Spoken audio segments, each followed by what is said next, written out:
time UPSC tuitions only in Tirumala IAS Institute, Chaitanyapuri. Call chesi ipude join avvandi. Betting apps promotion కేసులో పంజగుట్ట పిఎస్లో నటి శ్యామల విచారణ ముగిసింది. ఇవాళ ఉదయం 9 గంటల నుంచి దాదాపు 3.5 గంటల పాటు శ్యామలను పంజగుట్ట పోలీసులు అయితే విచారించారు.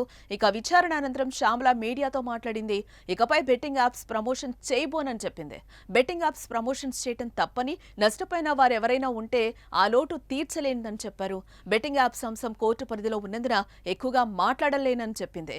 చట్టాలపై నమ్మకం ఉందని, పోలీసుల విచారణకు సహకరిస్తానని తెలిపింది నటి శ్యామల.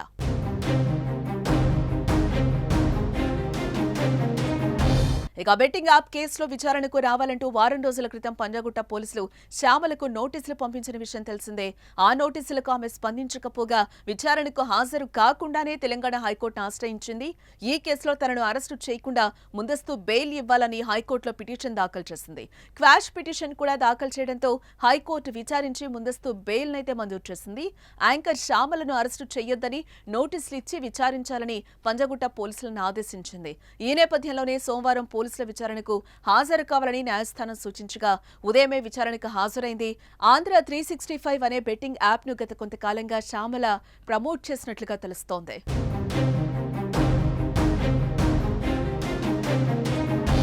మరోపక్క ఈ కేసులో ఇప్పటి వరకు ఈ కేసులో టేస్టీ తేజ, కానిస్టేబుల్ కిరణ్, విష్ణుప్రియ, రీతూ చౌదరిని పోలీసులు విచారించారు. విష్ణుప్రియ, రీతూ చౌదరి మార్చి 25న మరోసారి ఎంక్వైరీకి రానున్నారు. వీరితో పాటు సన్నీ యాదవ్, అజయ్, సుధీర్ ఎప్పుడైనా విచారణకు హాజరయ్యే అవకాశం ఉన్నట్లుగా తెలుస్తోంది. హర్ష సాయి, ఇమ్రాన్ ఖాన్ ఇంకా పోలీసులకు అందుబాటులోకి రాలేదని సమాచారం. ఈ కేసులో పరారీలో ఉన్న వారికి మరోసారి నోటీసులు ఇచ్చేందుకు పోలీసులు భావిస్తున్నారు. అటు మియాపూర్ పోలీస్ స్టేషన్లో నమోదైన కేసులో విజయ్ దేవరకొండ, రాణా దగ్గుబాటి, ప్రకాష్ రాజ్, మంచులక్ష్మి, నిధి అగర్వాల్, ప్రణీత, అనన్య నాగళ్ల, శోభా శెట్టి, సిరి హనుమంతు, శ్రీముఖి సహా పంజాగుట్ట పిఎస్లో విచారణ ఎదుర్కొంటున్న 11 మంది పైన కేసు నమోదు కాగా ఈ ఎంక్వైరీ ఇంకా మొదలు కాలేదు. మొదట బెట్టింగ్ యాప్స్ నిర్వాహకులు, మీడియేటర్లను విచారించిన తర్వాత సెలబ్రిటీలను విచారణకు పిలుస్తారని తెలుస్తోంది.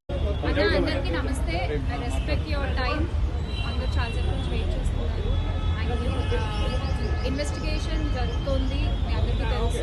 విషయం కోర్టులో ఉంది.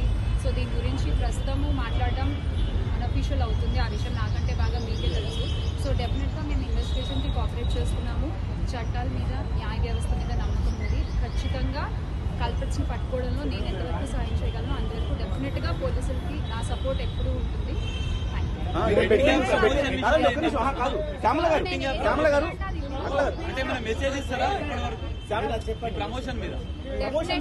డెఫినెట్ గా ఇది తప్పు. అండ్ ఆ కుటుంబాలకు ఎవరైతే నష్టపోయారో వాళ్ళకు కూడా ఖచ్చితంగా ఆ లోటు ఎవరు తీర్చలేనిది. ఇంకా ముందు ఇలాంటివి ఏమీ జరగకుండా తీసుకోవాల్సిన బాధ్యత మన అందరిపై ఉంది. ఇది ఒక రెస్పాన్సిబుల్ సిటిజన్ గా చెప్తున్నాను.